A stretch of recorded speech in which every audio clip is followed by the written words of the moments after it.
3, 2, 1, enjoy. Selamat siang mahasiswa. Oke, kembali lagi kita pada podcast mesin. Hari ini kita kedatangan tamu, abang-abang kita di misioner dari angkatan 2015 sampai dengan angkatan 2018.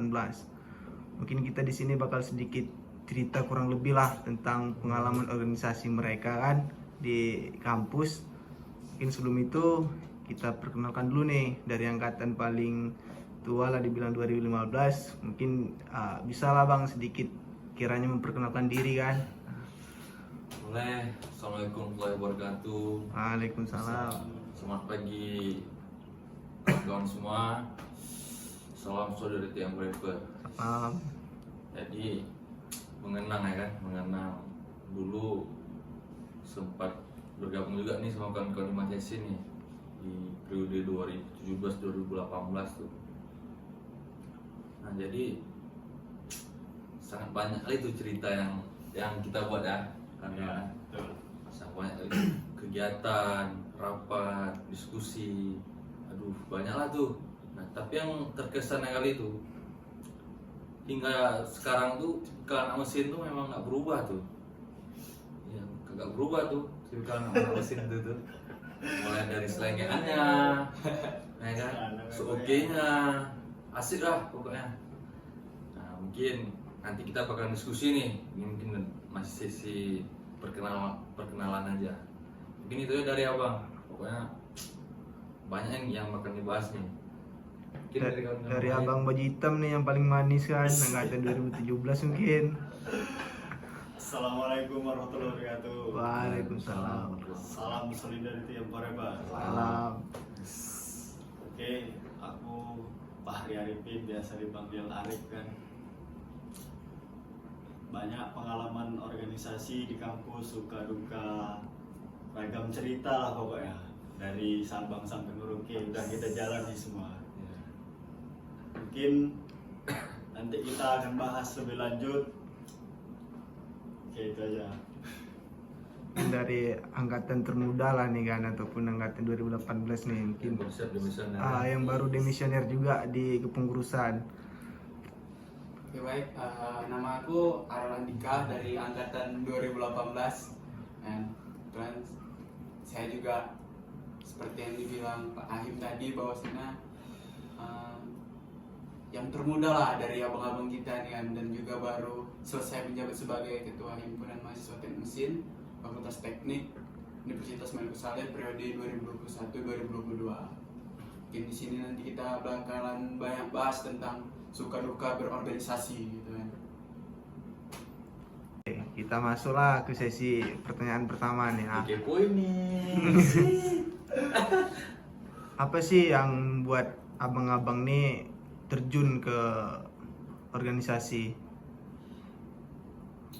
Dulu nih, ngomong dulu. Boleh, siapa aja. Menurut aku tuh, kenapa sih aku berkecimpung nih dalam kepengurusan di Matesin ya? Jadi perasaan aku maba tuh, aku memang ada sedikit ketakutan tuh sama abang-abangan yang rambutnya gondrong, mukanya nggak pernah senyum, tak jarang tidur, tak kayak mana kan, gitulah tuh.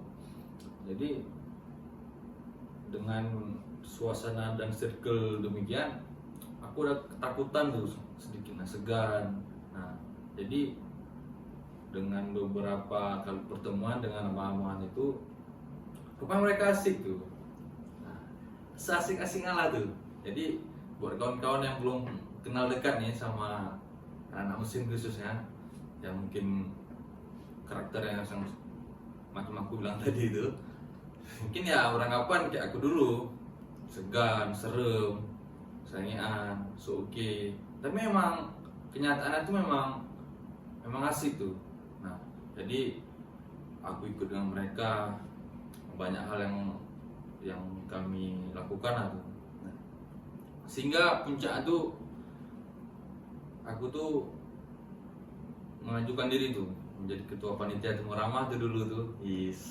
Kan kamu mesti tahu lah Temu Ramah ini gimana kan.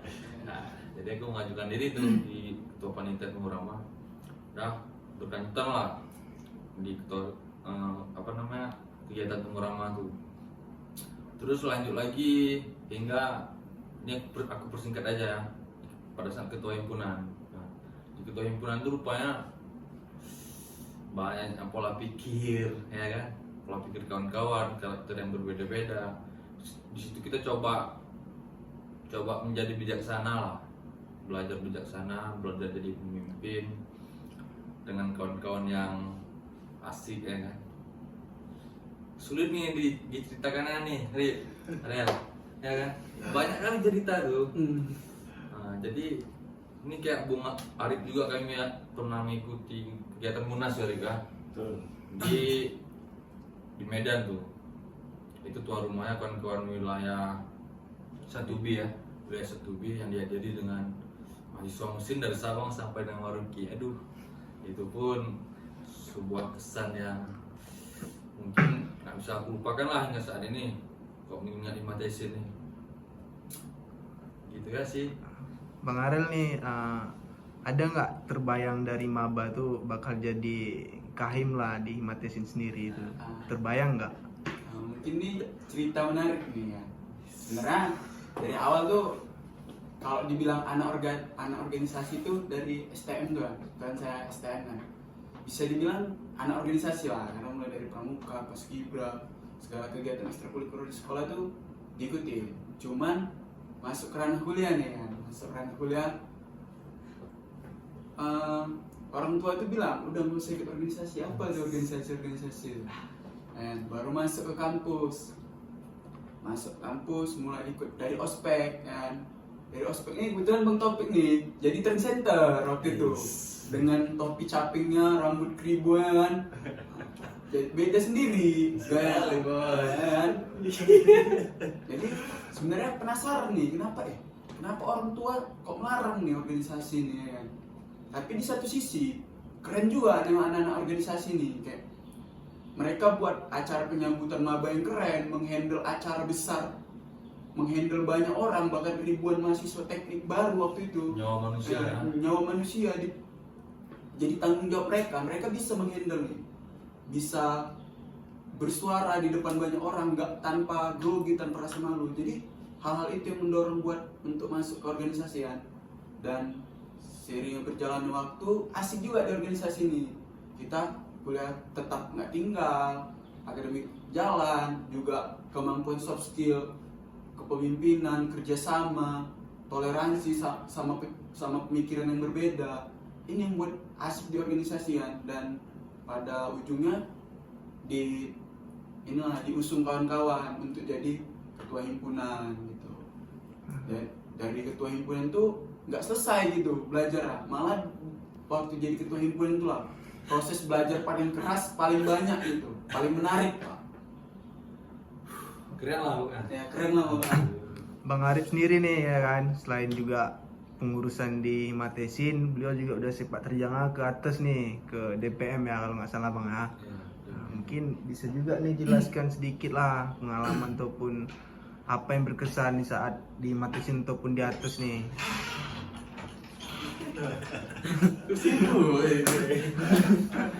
Bentar dulu lagi. Lagi podcast nih, Bon. Lanjut ya. Oke, jadi sedikit cerita dari aku nih.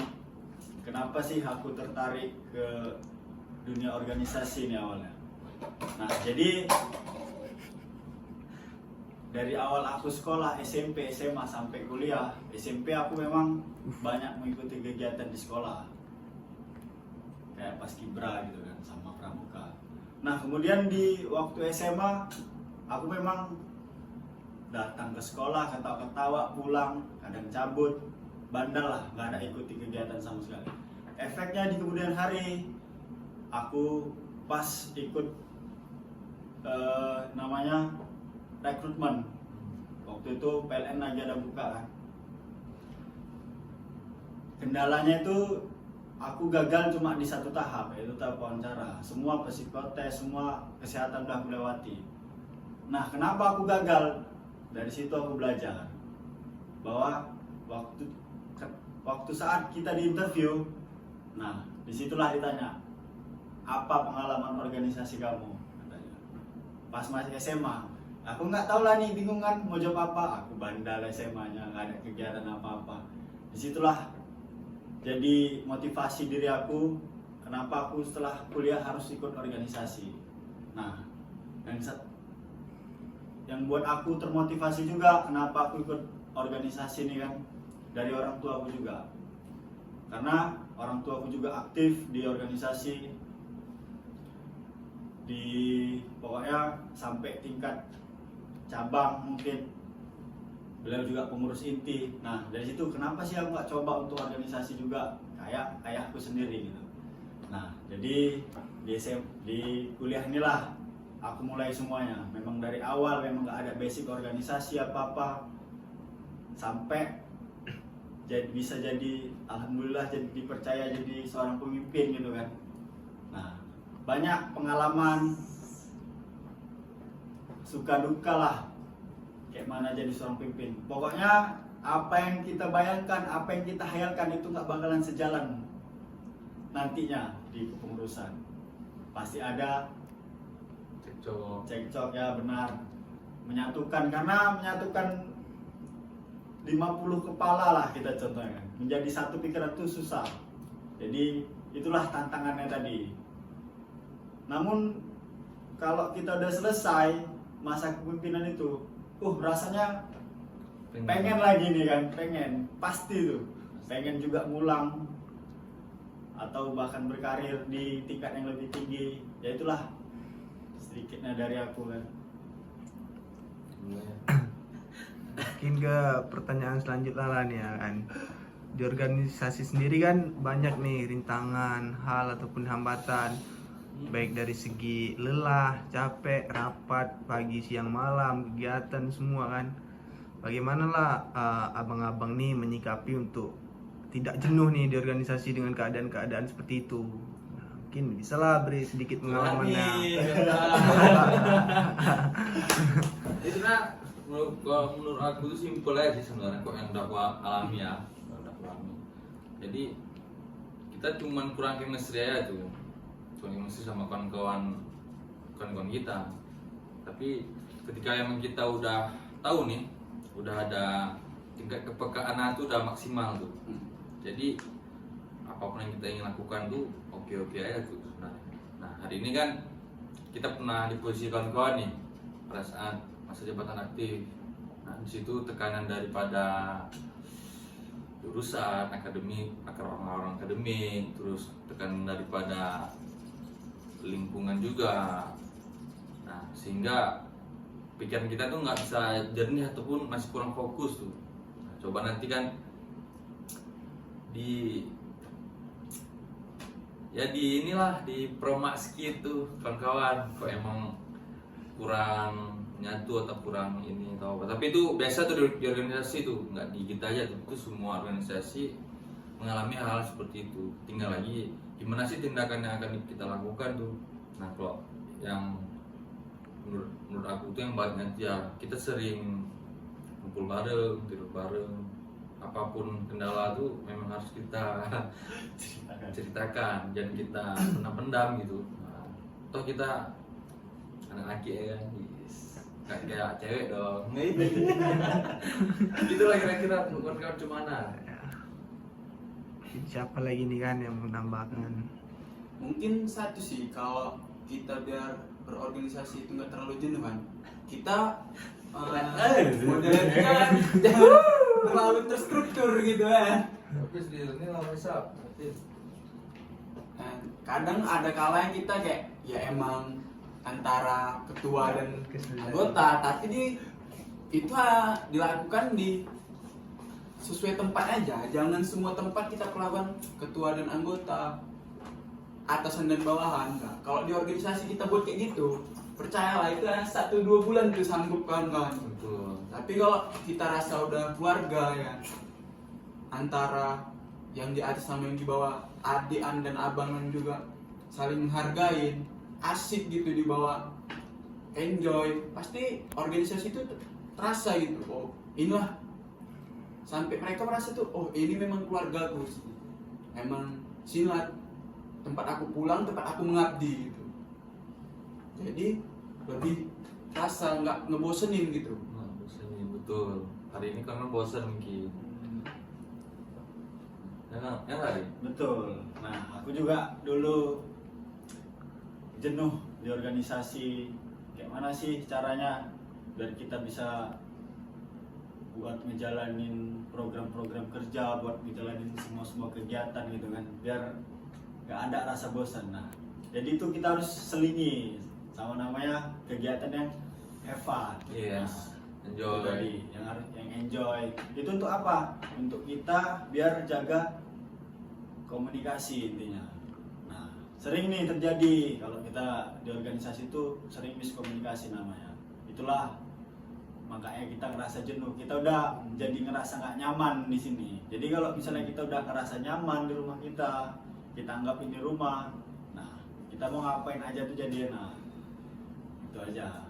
Ya itu sih sedikit tambahan juga, walaupun kita udah rasa ini udah dekat, udah keluarga gitu, tapi kita juga harus tetap memberikan kebebasan privasi buat mereka gitu. Memang ada beberapa hal tuh yang nggak bisa di-sharing ya. Kita juga harus memberikan space untuk itu, jadi dia nggak merasa terganggu privasinya, tapi dia tetap bisa nyaman di organisasinya gitu. Jangan terlalu mencampuri pribadi hal-hal yang dia nggak mau sharing gitu. Lagian pun sekarang pengaruh besar tuh terhadap media tuh, Iya. kawan media. Makanya hari ini mungkin gejolak terbesar tuh di media tuh. Contoh misalkan pada saat konven berkegiatan atau flyer atau apapun itu coba dipikirkan efeknya apa sih nanti yang akan terjadi. Makanya mencegah itu lebih baik nih daripada memperbaiki. Hari ini kawan-kawan masih dalam kepengurusan, masih aktif, masih ada waktu lah. Kalau kami itu bakalan kangen lagi tuh, kangen lagi nih. Yuklah kita, kok bisa pengurus kita telepon, kita hubungin lagi, ayo lah, ayo kita mulai lagi yang udah gitulah kira-kira. Cuman hari ini kan kawan-kawan punya masa kawan-kawan nih, masa kawan-kawan. Jadi itu aja, itu lah isi. Banyak hal lah yang berkesan berarti di Banyak kepengurusan. kali, nggak cukup kok 1 jam 2 jam nih kita ceritain. Mungkin tadi yang kita bahas tadi cuma intro aja sih. Mungkin sebelum kita akhiri adalah 1-2 harapan untuk dari abang-abang nih terhadap kepengurusan sekarang yang sekarang ini. Harapan sih, harapan mungkin aku teringat satu kata-kata tuh dari sosok guru tuh bagi aku tuh. Jadi ketika hati telah menjadi panglima, itu organ tubuh yang lainnya akan menjadi prajurit tuh. Ketika hari ini kawan-kawan telah percaya kepada pemimpinnya, maka yang lainnya itu bakal siap apapun instruksinya atau apapun kesepakatannya. Karena itu bentuk kepercayaan. Bentuk kepercayaan kepada pemimpin itu wajib. Yang kita anut seperti itu sih. Dari aku gitu harapannya. Oke, kalau dari aku sih satu sih, yang termahal dari mesin tuh bukan apa-apa, bukan masalah dari pernak-pernik ataupun kemewahannya, tapi kekeluargaannya, solidaritasnya. Itu yang sampai sekarang harus kita jaga. Dan satu nih, dulu aku pernah diajar kayak gini, ketika kita berdiskusi, ketika kita punya perbedaan pendapat di dalam forum, kita bisa sampai kalau perlu lempar kursi, tapi setelah keluar forum tetap jaga bahwa itu kita saudara. Jadi Profesional gitu ya. kita itu tetap harus profesional itu sih. Jadi ketika kita profesional, istilahnya nggak ada sakit-sakit hati, dan nggak ada yang sakit hati tadi, itulah yang tetap menjaga kita Nggak baper. saudara. Iya, nggak baper itu sih. Nggak Kalau gitu bahasa ya. sekarang ini nggak baper ya. Apa ya, nggak gitu ya. Ya aku. Kalau dari aku tuh motivasi buat kawan-kawan, suatu organisasi itu bisa besar bukan karena apa-apanya, itu memang dari dasar diri kita sendiri. Apabila kekeluargaan di dalam itu udah hancur, udah rusak, mau sistemnya sebaik apapun, nah itu nggak bakalan bisa berjalan. Jadi intinya harus kita bangun dulu rasa kekeluargaan itu barulah kita menjalankan sistem yang baik. Itulah. Makanya jangan pernah nanya kan apa yang telah diberikan nih sama himpunan, tapi apa yang udah kau buat untuk himpunan tuh, itu yang seharusnya menjadi fondasi tuh kawan-kawan. Kita menalar dalam berpikir seperti itu kira-kira. Kalau emang pengen sama-sama tahu, mari terjun sama-sama jadi pejuang. Biar Yes. kita Bukan pecundang, boy. Kita terima kasih lah untuk abang-abang yang Boleh. sudah menyediakan waktunya pada podcast kita pada siang hari ini ya. Oke, kita tepuk tangan lah untuk kita semua. Salam Rading Rappers. sama.